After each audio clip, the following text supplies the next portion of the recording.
You want the best for your car? You already watch our tutorials. So the best place for the best deal is to buy from the Mr. Auto app.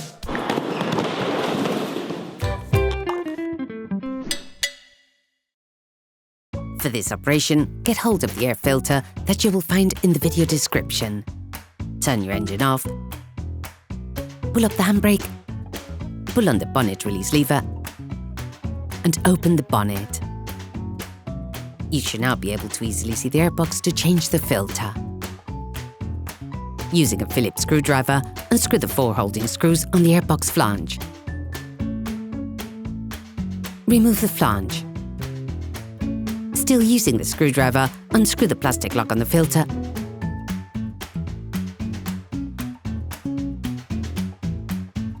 then remove it. Take out the air filter. Before putting in the new one, it is important to clean off the remaining impurities from inside the filter compartment.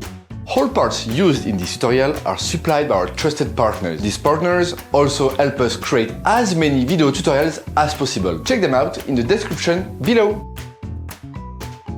Take the new filter and compare it with the old one to ensure that they're identical.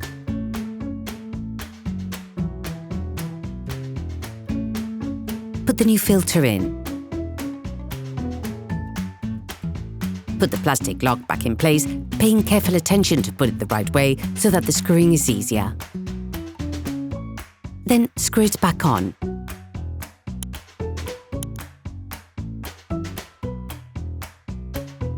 Using the Phillips screwdriver, rescrew all the holding screws.